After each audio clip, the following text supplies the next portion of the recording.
My girlfriend told me he's not a threat. Then I found a love poem she'd written for him. I couldn't breathe. My fingers were trembling as I held the folded piece of paper, the ink still fresh, the words so intimate that they burned my eyes. My stomach twisted in a knot so tight I thought I might choke. "How long, Kara?" The words almost escaped my lips, but I couldn't say them. I couldn't bring myself to ask the question, even though it was the only one that mattered. Instead, I stood there in her bedroom, holding the poem to my chest like a weapon. My hands were shaking as I stared at the neatly written words, and all I could hear was the echo of the last conversation we'd had. "He's not a threat, Chris. Stop being so paranoid," she'd said to me just a few days ago, her voice calm but dismissive, as if I was the one in the wrong for even bringing him up. "I'm just friends with him. There's nothing going on. You're overthinking it."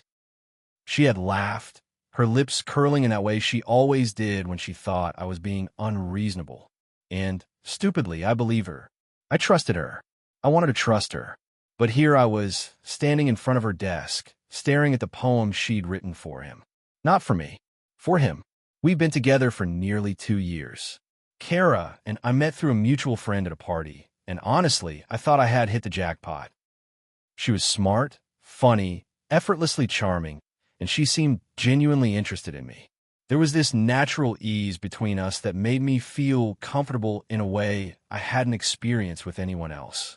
The first few months were perfect. Movie nights, long conversations about our favorite books and music, late-night drives that stretched on until we lost track of time. We seemed to connect on every level, and I was falling harder and faster than I'd ever fallen before. She was the one. At least, that's what I thought. But recently, things have been off. Small things at first, like how she started texting more often but never letting me see the messages, or how she'd get defensive whenever I asked about her plans, especially when it involved him. Luca. She'd known him for years before we met. They'd been close friends in college, or so she'd told me. At first, I didn't think much of it. She had her friends, and I trusted her. But when I started noticing little things, like how she'd talk about him with an almost fond look in her eyes, how she always seemed to light up when his name came up, I couldn't shake the feeling that something was off. I asked her about it, of course. I asked her if there was something between them, if there was anything I should be worried about. And every time, she would reassure me, laughing it off, saying, "Chris, stop. You're being ridiculous. He's just a friend. I promise. There's nothing going on. You're the one I want." But that didn't stop the nagging feeling in the back of my mind. And then, a week ago, I started to get really suspicious. I came home early from work one day to surprise her, but when I opened the door to her apartment, the sound of soft murmurs hit me. She was on the phone with someone. It was too late for her to be talking to a friend about casual stuff, and the tone of her voice wasn't the casual tone she used with me. It was warmer, softer, the kind of voice she only used when she was talking about something or someone she was emotionally invested in. I stayed quiet and listened from the doorway. I didn't mean to eavesdrop, but I couldn't help it. Her words were clear, even through the walls. She said, "I just miss you so much, Luca. I can't stop thinking about you. I want to see you again soon. I don't know when I can get away, but I need to be with you." The blood drained from my face. I couldn't breathe. My mind raced through every conversation we'd had, every time she'd brush me off, every time she said there was nothing to worry about. And in that moment, I realized I was worried. I was more than worried. I was terrified when she finally hung up and saw me standing there. The look on her face was one of guilt, shock, and something else I couldn't place. She stammered, "Chris, I can explain." But I didn't want explanations. I didn't want her to explain away everything she'd said to him. I didn't want to hear how I was just imagining things. I wanted answers. Real answers. I wanted to know if the person I thought I knew, the woman I loved, was really the person I thought she was. That's when I decided I had to look for myself. I had to know, once and for all, what was going on. I don't know what came over me that night, but the next day, I found myself going through her things. I didn't want to do it. I didn't want to invade her privacy, but I needed to understand. So, while she was in the shower, I opened her desk drawer and started looking. I didn't find much at first, just some papers, receipts, an old notebook, and then there it was, a small, handwritten note tucked between some pens. I almost missed it, but something about the way it was placed, so carefully hidden, made my stomach turn. I unfolded it, almost afraid to read it, knowing that once I did, I couldn't pretend I didn't see it. And as my eyes scanned the words, I felt my heart drop. Luca, I can't help how I feel. Every time I see you, it's like the world stops. When you touch me, it feels like everything falls into place. I don't know why this is so confusing, but I can't fight it anymore. You make me feel alive in a way that no one else does. I'm yours. Always. Kara. I blinked hard, as if trying to force myself to wake up from a nightmare. But it wasn't a nightmare. It was real. I read it again, my vision blurring with tears. I didn't want to cry. I had no idea how long I stood there, just staring at those words, feeling the weight of them pressed down on me. The worst part wasn't even the words themselves. It wasn't the fact that she had written a love poem for another man. It was the realization that I hadn't seen it coming. I had been so blind. When she came out of the shower, I confronted her. I didn't have the strength to hold back anymore. Kara, I found it, I said, my voice hoarse. I found the poem. The one you wrote for Luca. She froze. Her towel slipped from her shoulders, and for a second, I thought she might run, but she didn't. She just stood there, her face pale, her lips trembling, and finally said, Chris, I didn't mean for it to happen like this. I was confused. I never meant to hurt you. I felt my chest tighten. Confused? I could hardly breathe through the rage and betrayal bubbling up inside me. Confused? Is that what this is? I'm not stupid, Kara. I know what this is. She closed her eyes, and for a moment, I thought she might cry. But instead, she took a deep breath and said, I'm sorry. I didn't want you to find out this way. But I've been in love with him for a long time. And I didn't know how to tell you. I didn't know what to do. I love you, Chris. But I also love him. I felt like the ground had dropped out beneath me. I don't know what I expected, but this wasn't it. All the things I had feared, all the signs I had ignored, had come rushing to the surface in the cruelest way possible. And the worst part was, I didn't know what to do with it. I loved her, and yet I couldn't trust her. I couldn't unsee what I had read. And now, I'm sitting here unsure what to do next. Part of me wants to walk away. Part of me wants to call her bluff, tell her it's over, and never look back. But another part of me, the part that's still holding on to the Kara I thought I knew, wants to believe her when she says she's sorry. But how can I trust someone who's been hiding their feelings for someone else all along?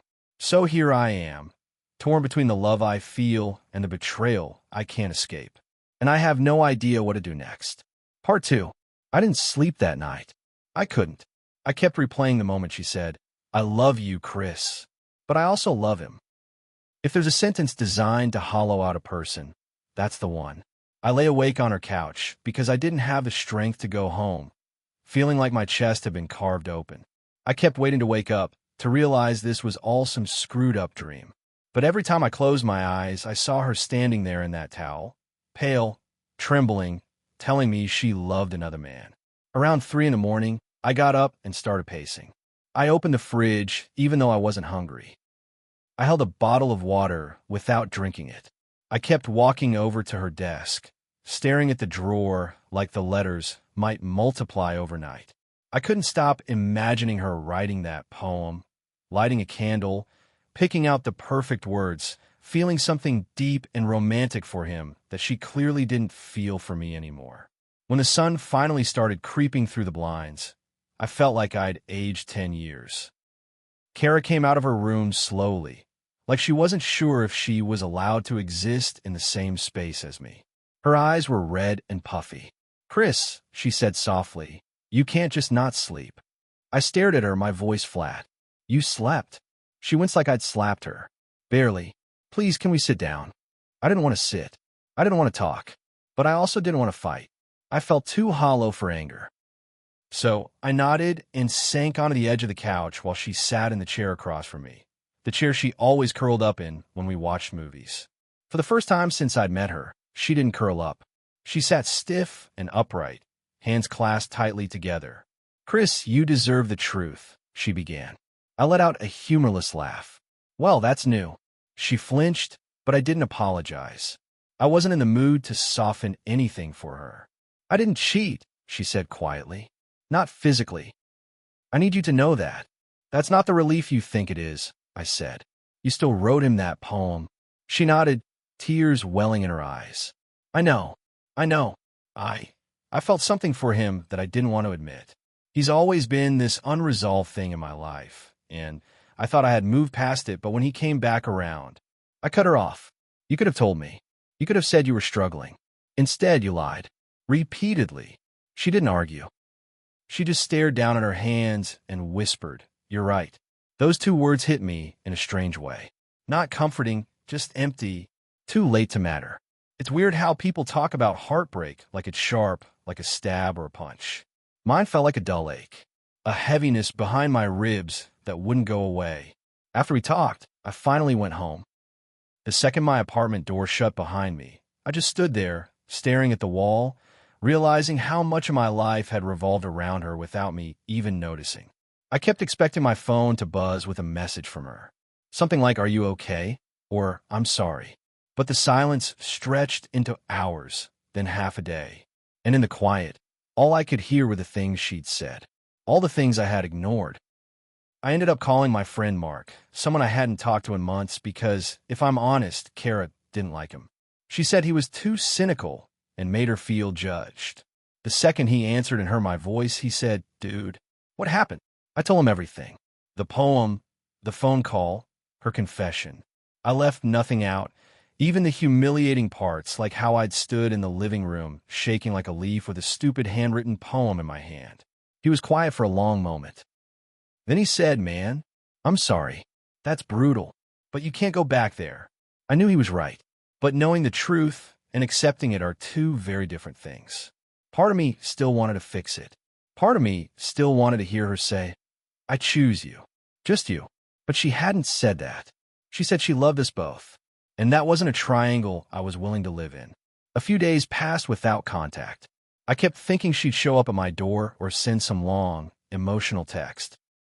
But instead, I got a single message late Thursday night. "Can we talk soon? I think I know what I want now." My hand shook when I read it. I didn't respond right away. I stared at my phone for 10 minutes, my thumb hovering over the keyboard. I didn't know if I could handle hearing her say she wanted him. My brain tried to conjure up both scenarios, her choosing me, her choosing him, and both hurt in different ways. Finally, I typed back, "Tomorrow, coffee shop near your place." I barely slept. Again, when I walked into the cafe, she was already there, sitting at a corner table, wringing her hands. She looked different, like someone who had been wrestling with herself and losing. When she looked up and saw me, she tried to smile, but it wobbled. I sat down. "So," she took a shaky breath. "Chris, I told Luca I can't do this with him." For a moment, my heart stuttered. Relief hit me, quick and overwhelming. But before I could say anything, she added softly, "I told him that because I need to end things with you first." The relief shattered like glass. I nodded slowly, even though my brain felt like it had stopped functioning. "So you choose him." She started crying again, soft, trembling sobs, but she nodded. "I don't want to hurt you anymore. I love you, but not the way you deserve. Not in the way you love me. And I can't keep pretending I'm not thinking about him all the time." I stared at her, at the woman I thought I would marry one day, and all I felt was emptiness. "Okay," I said quietly. "Then this is it." She reached across the table like she wanted to touch my hand. I pulled mine back. Her face crumpled. We sat there in silence for a long time, tears in her eyes, numbness filling my chest. Eventually, she whispered, "Thank you for being good to me, Chris. I'm sorry I couldn't be good to you." I didn't trust myself to answer. I just stood up and walked away. That was 2 months ago. I haven't seen or spoken to her since. I don't know if she's with him now. I don't think I want to know.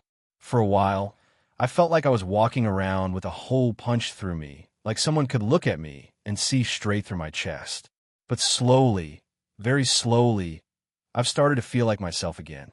I'm seeing friends more, going to the gym again, trying new things, rebuilding the parts of my life that I let revolve around her. Some nights, I still think about that poem. I wonder if she wrote more of them for him, if he ever wrote one back, if she feels anything close to the pain she left me with. But then I remind myself, someone who truly loved me would never have written a love poem for someone else in the first place. And that's when the hurt becomes a little lighter. Not gone, not forgotten, just lighter. If there's one thing I've learned from all of this, it's that love isn't supposed to feel like you're constantly trying to hold on to someone who's halfway out the door. Next time, I'll choose someone who chooses me back. Fully, clearly, without hesitation.